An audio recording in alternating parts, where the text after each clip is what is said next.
I tweeted out whenever I was unbanned. Notably, I was unbanned in under 24 hours, which is implication of something here. I think you've all seen the articles report out now. Twitch released a statement here that the DMCA claim was determined to be fraudulent. I was being held under traditional or routine DMCA punishment for a 24-hour ban, but that got released early because I was determined to be fraudulently flagged, implicably innocent.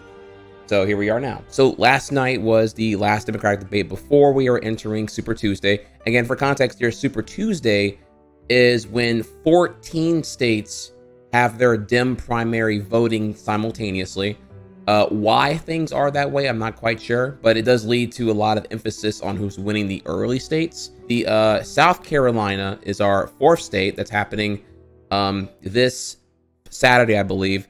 And this is a state that Joe Biden particularly ran to right after he flopped in 4th or 5th place out of New Hampshire. He skipped Nevada and went right to South Carolina, where he was polling, I believe, better, and wanted to kind of cement that he'll be able to like get one state as the front runner there before heading into Super Tuesday, where things are typically by this point too little, too far gone to really redeem. Generally, we'll know the momentum going forward with minus the idea of generally huge upsets by the end of Super Tuesday being done, which I believe is going to be March 3rd. Anyways, though, so again, that's just the framing here. So this is the final debate before then. The debate was on CBS News, and given I had learned my lesson, quite a few of them since August 2019, when I had my initial DMCA copyright strike takedown from CNN/Time Warner, and I learned better. I would argue that I was utilizing transformative content with my image being on the screen present and my commentary being abundant, which was changing the perspective of the monotone, non-fact-checking moderators, just kind of letting garbage run through non-stop without any kind of grounding over what's true and what's not, what's a platitude and what's not, any kind of resemblance of positive substance and what wasn't. As you all know, it got really frustrating here as I do my best to try to spread through the misinformation and give you guys my take as nuanced as applicable as I can be, but including with notes between breaks and all that other stuff, right? But either way, yeah, most of the screen was CNN footage, so I got taken down.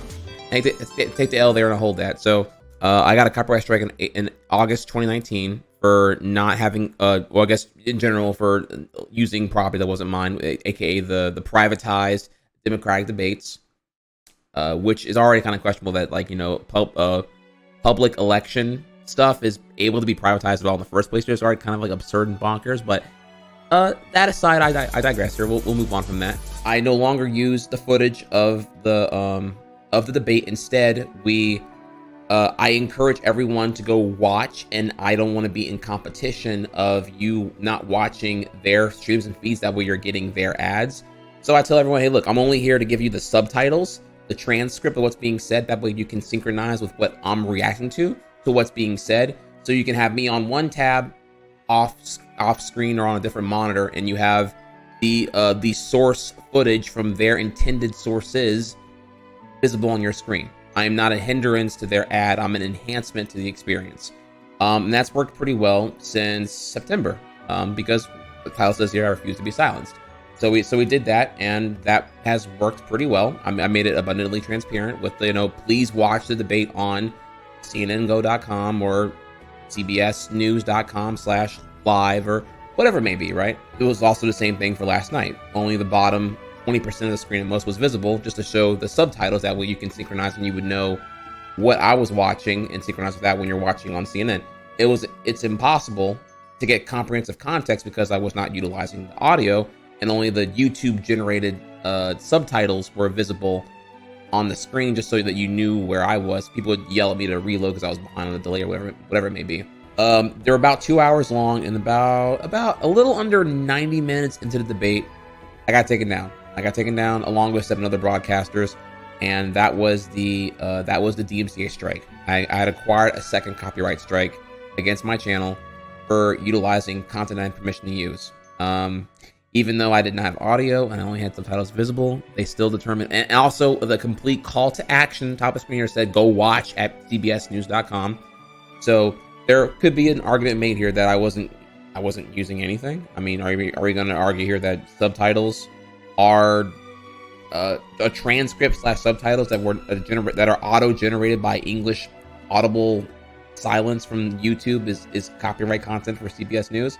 Unlike a suspension where, you know, it's like there's a loose implication. Again, I'm speculating here. I don't know the definitives here.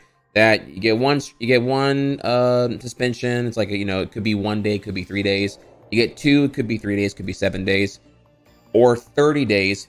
And then when you get a third one too rapidly, you're generally opted for being permanently banned. Of course, context is key here, and there's plenty of examples that can be cited here for that being a very loose system to go by. But generally, you hear about a 3 strikes rule and you're out. It's totally different for DMCA copyright strikes because they are permanent on your channel's conduct. As of right now, they don't go away, which is really unfortunate. I'm not sure if I really agree with that. It's going to get changed soon, or if that get for that, I'm not quite sure. But point is, yeah, the one I have from August 2019 is on my record, and as of right now, there's no indication it will get removed, which is unfortunate. But hey, you know, I messed up, so it is what it is. I live with it. The problem now, though, is that if the second strike I got here were to remain, now I'm on 2 strikes, and what that means is that once you get the 3rd strike, you're permanently banned. Company policy, platform policy, whatever you want to call it. And think about that. You know, that is I could potentially be on Twitch for decades to come. You know, there could be a really awkward scenario where tri-hex is permanently gone and the try-hard emote remains on Twitch. If that second strike had been legit, what that would have meant is that I would have to live in a world where, in perpetuity, as long as I want to stream on Twitch, I would have to exist on 2 copyright strikes or a 3rd one, and I'm immediately out. And that means that I have to completely live and stream risk free. That would mean 0 YouTube, 0 music. You know, because you're only one violation of copyright infringement from being permanently gone. It would be, you know, it would be a pretty lame world, and that it made me very, very sad thinking about that reality of like, well, damn, if I'm being hindered, if I'm being handicapped to this extent to even be able to, like, can I provide commentary? Like, how far can I really exercise fair use on the utilization of providing a candid commentary on anything? It's kind of bonkers. So, you know, just you're living on Dante must die mode essentially, and it would reduce my content greatly and my capability of providing any nuanced commentary alongside explanatory demonstration of what I'm talking about by showing it on stream to an extent very badly. And that would have sucked. That would have super sucked. But just giving you I'm just quantifying to you all what 2 strikes would mean. It would suck really, really, really, really hard. A certain company was enforcing this DMCA strike, and it was a company belonging to, or the website that belonged to the company in question here, at spawned this month. It was the domain and the website were both created like, I don't know, like less than 3 weeks ago. It was a pretty recent company. Which is a pretty big red flag that a major corporation like CBS News or CBS in general would go to a literal Who company that just popped up out of nowhere here. I mean, it could have been legitimate, because it could have been, you know, maybe because of what they do, you know, just taking down, you know, copyrights and all that. You don't really want to be known for what you do. It's kind of remain really, really low profile. But obviously, it's a huge red flag. But it goes in further than that, though. I mean, since then, you have a lot of investigative reports. I mean, I tweeted out all the reports that happened over the past while here, but we have the fact that the emails provided were not functionable. The website itself was completely bare bones. The website had no tangibles as far as like a footprint of an existing company, tax IDs or EINs or physical addresses of any kind of commitment or any of that stuff. Just nothing. There's more and more and more here that you can look into if you want to read the articles about it. But just, yeah, there's a lot to unpack there for like a lot more than just plausible deniability of there being something fishy going on here. It's a pretty stressful time last night, me doing some investigative shenanigans along with those others who were associated and affected. But I'm happy to report that, as you can tell here, I was unbanned promptly upon conclusion from a statement from Twitch that they had determined from their own internal investigations that the DMCA was fraudulent. Implicably, that there was impersonation. What am I trying to say right now? Imposter? My brain's farting right now. Impersonation. There we go. Impersonation. Oh my lord, I'm bad right now.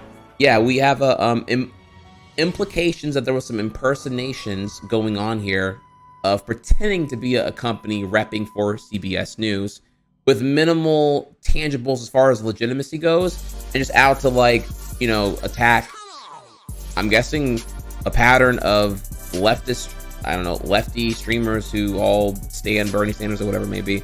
Not quite sure, honestly. The copyright strike was removed immediately. 2, I was unbanned immediately. I retweeted whenever I was unbanned.